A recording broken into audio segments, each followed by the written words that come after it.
Let me give you the chronology of the book of Revelation. If you were just to open it up and read it verse by verse, chapter by chapter, and took it in chronological order, it's fairly straightforward and fairly unambiguous and simple to understand. It begins with a vision of Jesus Christ in chapter 1. Chapter 2 and 3 is a personal word of Jesus Christ to 7 congregations in Asia Minor.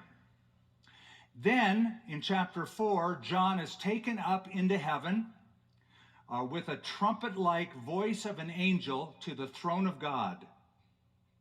Now, that gets your attention when the voice says, "Come up here." He hears the voice of an angel. It sounds like a trumpet. Suddenly, he is in heaven. That sounds strangely like 1 Thessalonians chapter 4. The Lord himself will descend from heaven with a shout, with the voice of an archangel, with the trumpet of God. The dead in Christ will rise first. Then we who are alive and remain shall be caught up to meet the Lord in the air.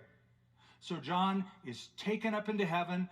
Everything John sees from that point on is from a heavenly perspective. Chapters 2 and 3, the focus is on the church, the church, the church. 7 different congregations. The word church appears 19 times in the first part of Revelation. From chapter 4 all the way to the end, the word church is not mentioned once, because there's tribulation on the earth. So, back to the chart. You'll notice that I have in red, "You are here." This is where I'm putting you. You are definitely in the church age somewhere, because the rapture hasn't happened yet. So I'm putting you toward the end of the church age, because I believe you are. I believe this is where we are, and we're the next event on God's calendar at some point is going to be the imminent translation of the church. We call it the rapture of the church.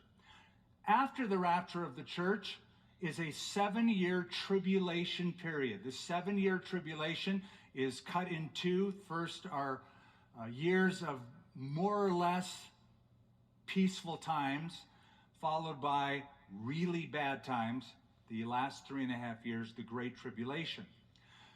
The 7-year tribulation is also known as the 70th week of Daniel, because it finishes off the prophetic timetable of Daniel chapter 9. Don't worry, we're going to do a whole message just on that in this series. So the tribulation period, back to the chronology of the book of Revelation, is from chapter 6 of Revelation all the way to chapter 18 and partly into chapter 19.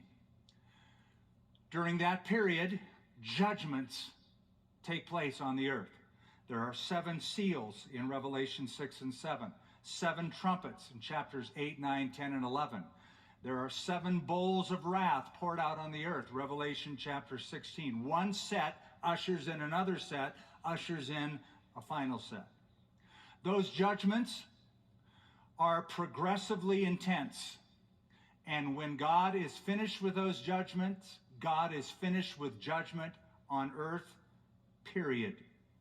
After that takes place, after the 7-year tribulation, Jesus returns to the earth.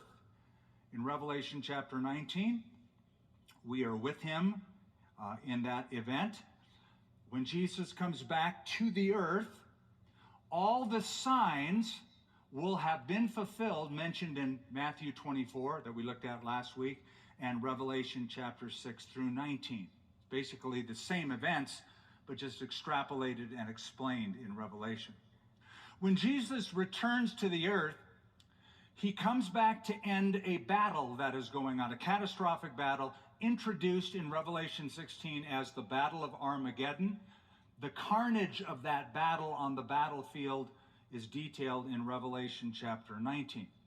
By the way, there are 2 songs that you're familiar with that I want you to get yourself familiar with, or familiarized again. One is called the Battle Hymn of the Republic, right? You know that song, "Mine eyes have seen the glory of the coming of the Lord." But listen to the lyrics. Mine eyes have seen the glory of the coming of the Lord. He is trampling out the vintage where the grapes of wrath are stored. He has loosed the fateful lightning of his terrible swift sword. His truth is marching on. That was written in the Civil War by Julia Ward Howe. She lifted it all out of Revelation chapter 19 when Jesus comes back. Another song to reacquaint yourself with is Joy to the World, the Lord is Come. We sing it at Christmas time. Isaac Watts wrote it. When he wrote it, he was not thinking of Christmas. He was thinking of the second coming that would lead into the millennial kingdom. So get yourself familiarized with that. And when you sing it again, you'll sing it with a whole different meaning.